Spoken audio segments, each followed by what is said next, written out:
conventional leadoff, but it forces them to kind of pitch out a little bit. So we're here for as many at bats as we can to get that out of this season and whatever's left of it. And Coach, you know now that you're playing tomorrow, you don't have any games left today. So what is the plan to get ready for the rest of the day? You come back. And we got San Diego State. They just beat Nevada 4-0, and Nevada is going to an elimination later at the Mountain West tournament. They will play the elimination semi at Eastern, 5 Pacific, 6 Mountain. They'll play an elimination match, so we will see here. What's happening here? It's gonna be exciting. See how these games going across the country.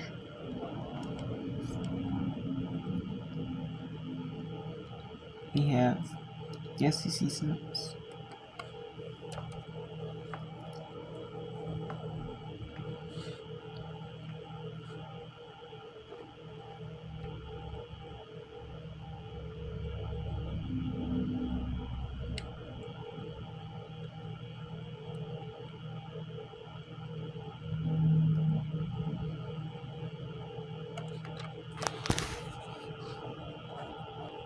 Okay, so we got the SECs on ESPN2. They're still start for Eastern, the semis, but they're continuing, from showing from the start of the rest from where it is right now currently. We got Illinois State and Southern Illinois here. Illinois State here. This is playing a good one here. Illinois State, is looking for a win here. Obviously, both sides are looking for a win in this winner take all game.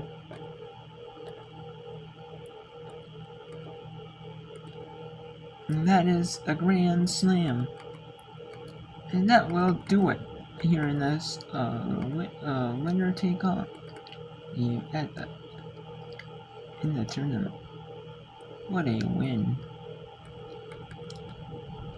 for Southern Illinois as they walk it off with a grand slam over Illinois State. And Western Kentucky beat. Yeah, looks like Western Kentucky did beat New Mexico State in that one.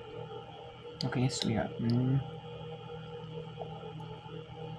Marist, the Red Foxes, in the bottom of the 7th, trying to knock off Niagara.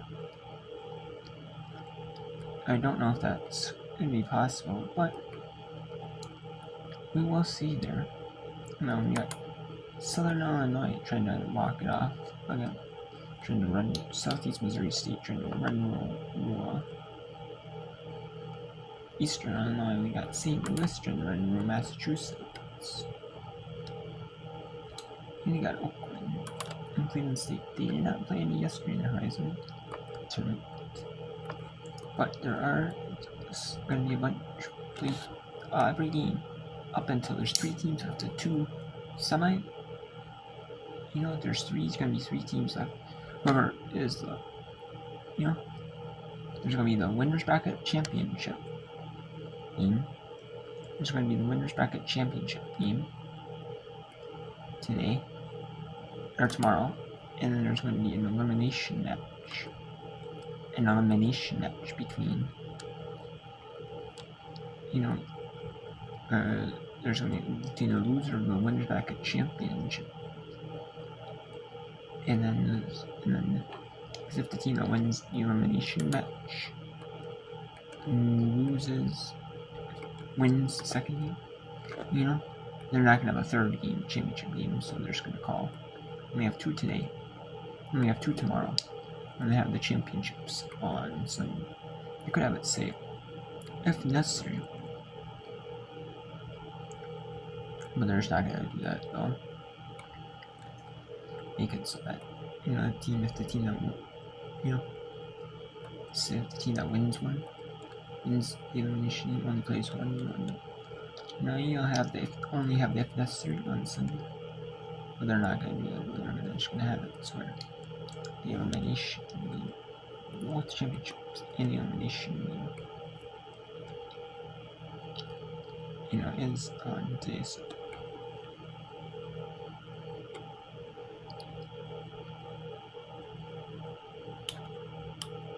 Maybe.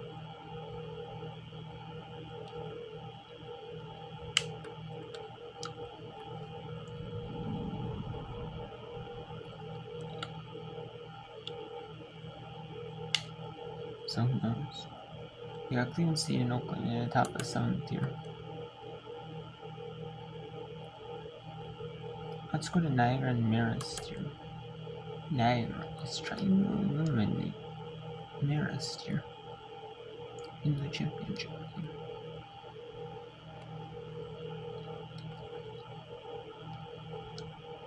Marist. Can Marist is a 1-2 comp. And that is a final out, or a final streak for this game so far. We're trying to keep the final streak going.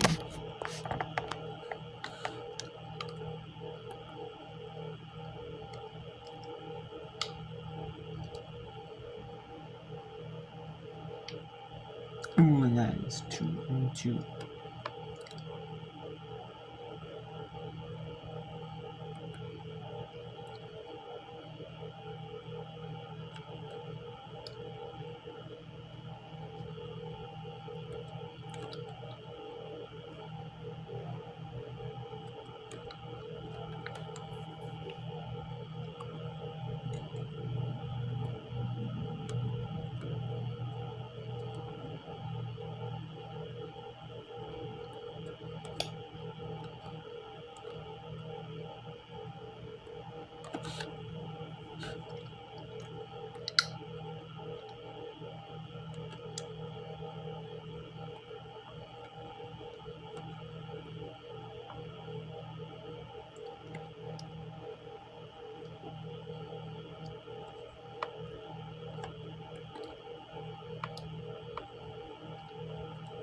So.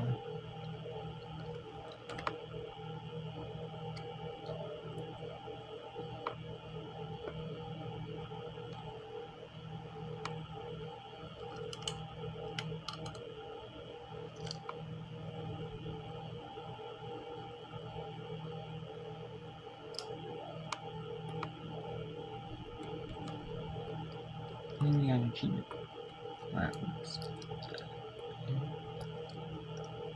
It is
okay, so it is Niagara and Mirror. It's down to the final straight here. As you can see. Let's see if Mirrors can beat Niagara. Niagara Mirrors. And that is a pop-up, a fly out to center field. And that is 2, and that is 10 for 1 for Niagara. SEMO, Southeast Missouri State, is trying to win over Eastern Illinois and Monroe, Eastern Illinois, to move on to the championship.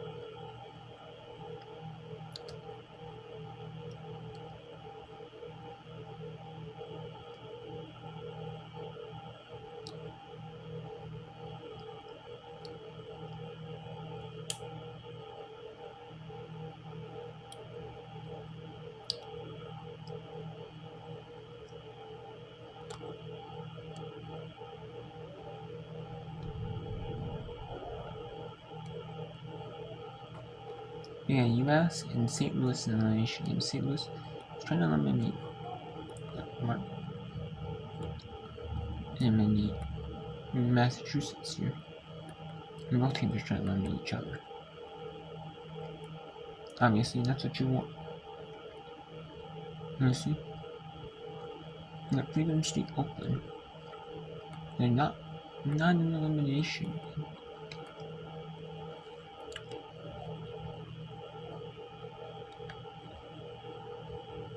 And we got 10 to lead is 440 Eastern, 10 to lead is SEC 7. Let's see here we go.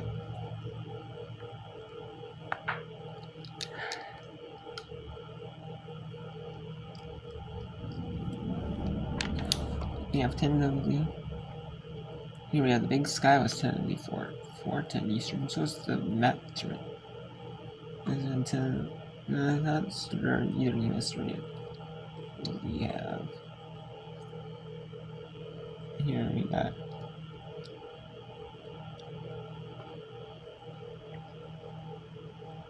a good battle in the top of the fourth here, or top of the fifth, excuse me, FS2 and top of sports 2.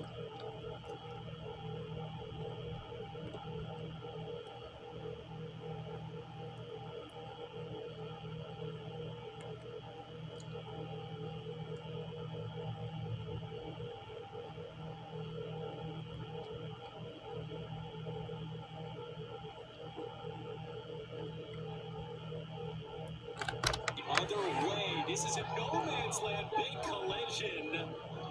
And that should be interference. It is. Gerard ends up running into the pinch runner there.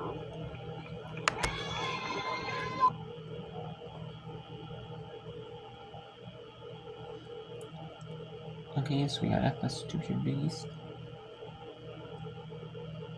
That's interference. And yep, just trucks the runner. Yeah, that is definitely going to be moved to third here.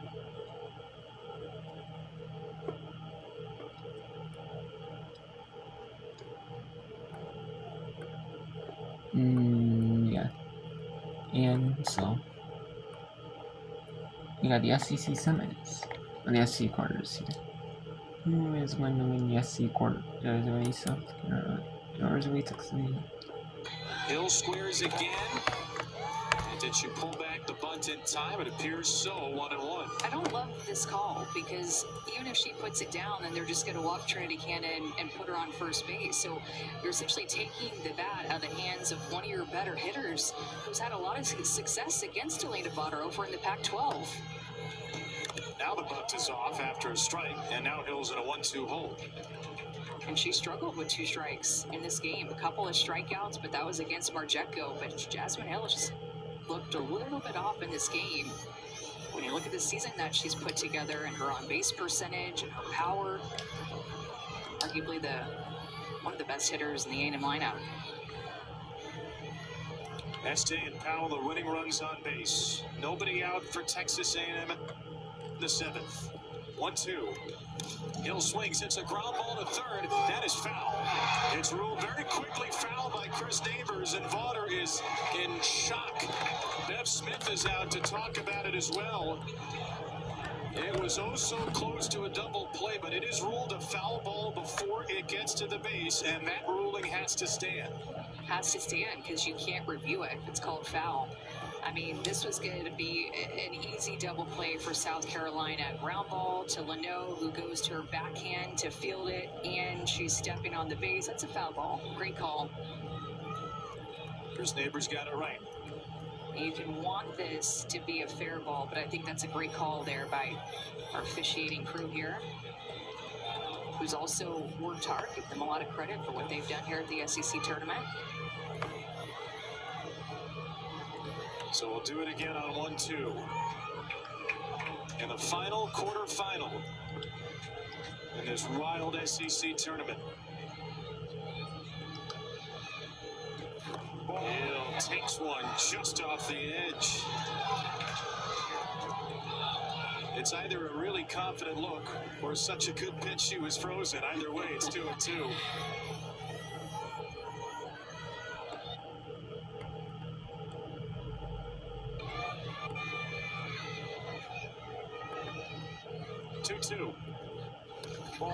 That's a great idea to go to your changeup there in the 2-2 count.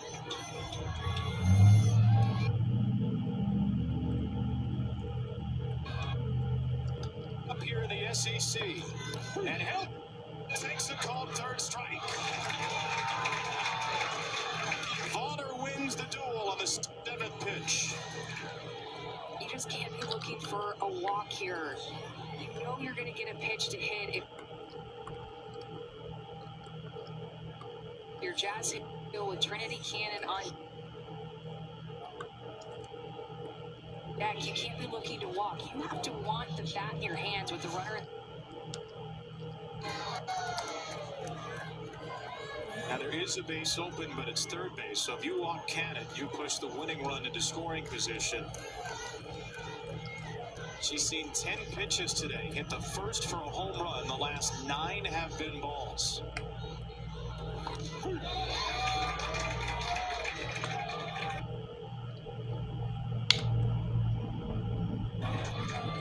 That home run that she hit earlier was on an inside pitch. A lot of pull power for Trinity Cannon.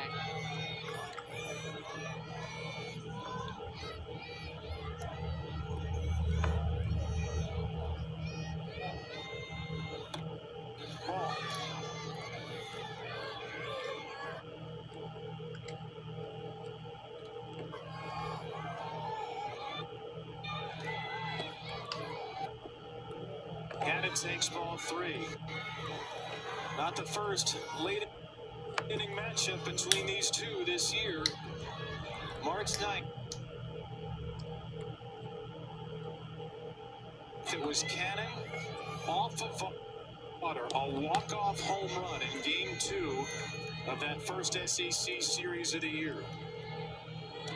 And on 3-1, Cannon will take a walk here.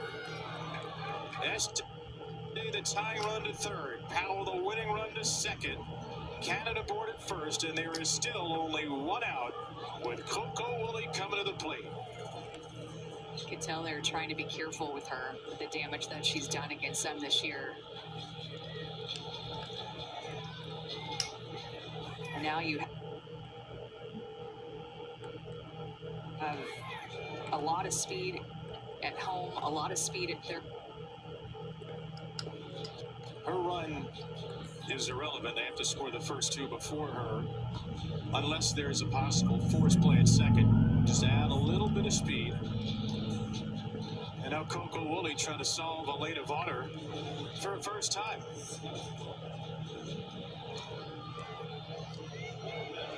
Woolley is 1 for 3 today with an infield single, a strikeout, and a ground out back to the pitcher. Este, Powell, Lavelle the runners. 2-1 South Carolina with the bases loaded and 1 out. And Woolley takes one high and tight.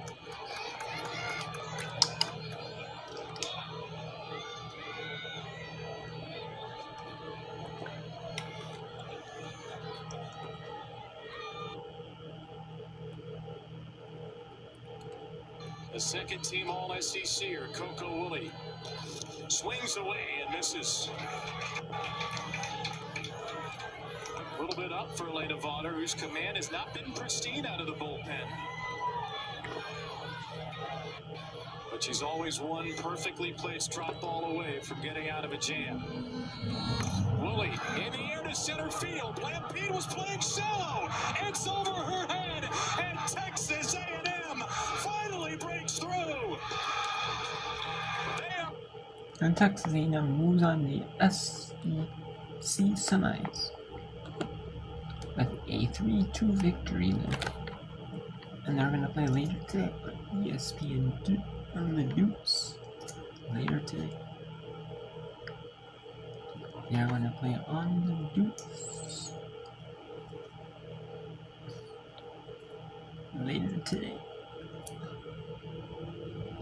What a win that is for Texas A&M.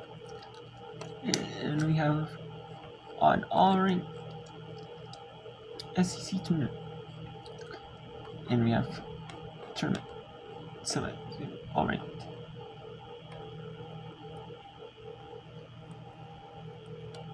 And we are back underway here in the Big South Championships here. We have Charleston Southern back underway against Longwood here.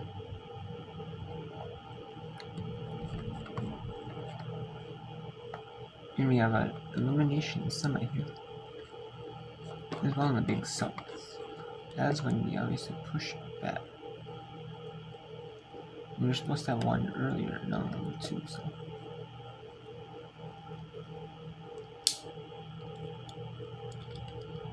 There's a good exciting action in Suffolk.